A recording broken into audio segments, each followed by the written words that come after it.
大家好，我是姚龙松。礼拜嘅影片，我會用馬來西亞非洲客家話來錄影片嘅。真正好多台灣人都唔知道國語嘅定義，所以講呢，禮拜嘅短片，我會解釋下國語嘅定義。喺問進入正題之前呢，我要麻煩大家俾我讚分享呢一條片，還要訂閱我嘅頻道啊！還有呢一條片下底有影片描述，該片呢要參考資料，所以大家唔好攞我講我係太保險啊！我講嘅話連珍珠都冇銀錢啊！我拜拜在台灣出去行街嘅時候，我都會講福建話，唔可以講客家地區或者係原住民地區啦，我係冇去過嘅。咧拜拜我講福建話咧，好多台灣人都用北京話問我，你不會說國語嗎？我真驚係激死啊！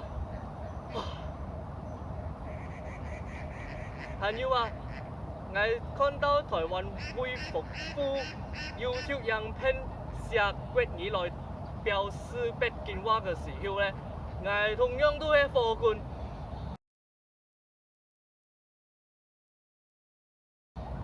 二條都冇看新聞㗎嚇，二條都唔知道國家語言發展法啦。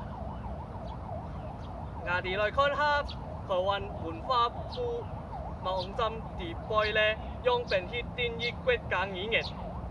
依照國家語言發展法第3條，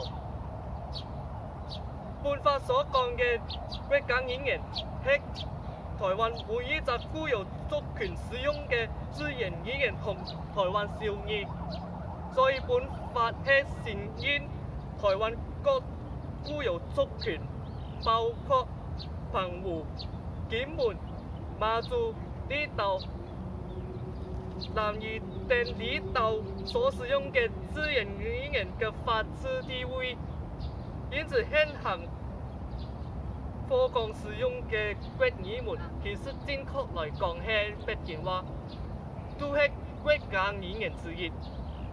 但實際上，北京話目前係國人普通使用嘅語言，係蒙面臨傳承危機。做乜解我愛辦出國家語言發展法第3條出來呢？我愛講明專北京話或者係北京講話，唔係國語嘅專利。北京話冇資格去隨便代表國語嘅地位，用你知道冇？我哋冇資格隨便俾北京話代表國語。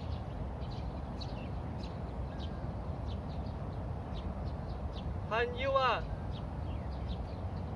台灣嘅國語就包括台語、客家話、原住民語、馬祖話、金門話，還有北京話。台灣人放棄原本所講嘅台語、客家話、原住民語、金門話、馬祖話，然後用緬甸來代替其他嘅母語。其實呢一隻緬甸係中國北部發展出來嘅種門，緬甸嘅源頭係中國北部，從西南嘅雲南延伸到東北嘅黑龍江。禮拜呢，我愛引用 Britannica 用本定義 Mandarin language 嘅呢一隻 description 出來，嗱，讀俾大家聽。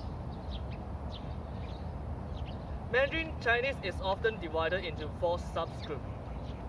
Northern Mandarin, centering on Beijing and spoken in northern China and the northeast provinces, Manchuria. Northwestern Mandarin extending northwards from the city of Belgium and through most of northwestern China. Southwestern Mandarin centering on the area around Chongqing and spoken in Sichuan and adjoining parts of southwestern China and southern or lower Yangtze Mandarin in an area centered on Nanjing. 所以大家就咁講啊 ，Mandarin 係北京話，做乜解啊？大家唔敢承認。大家一直講嘅北京話唔係祖宗話，係講乜解北京話啊？北京話又唔係我哋嘅祖宗話，係用知道冇？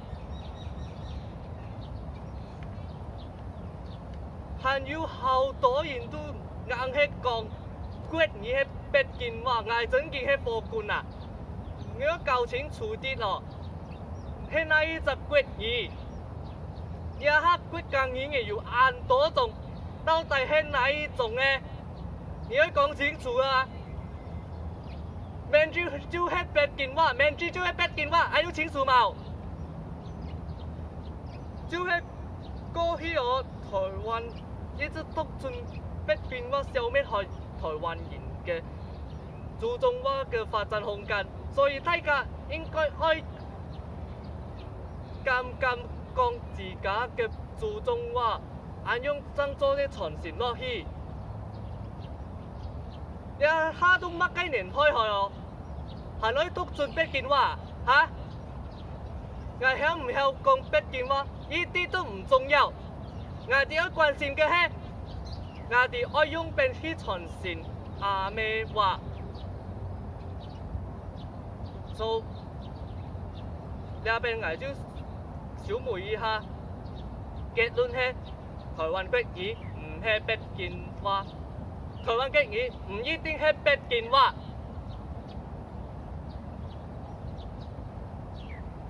所以大家愛用具體嘅名喊 Mandarin，Mandarin 正確嘅名喊做北京話，或者係北京官話。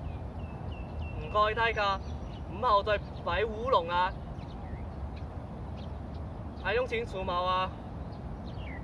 那片就到了下為止啊！希望你中意呢條片。多謝大家嘅支持。係咪少之前咧，就俾我讚分享呢條片，還有訂閱我頻道啊！多謝大家支持。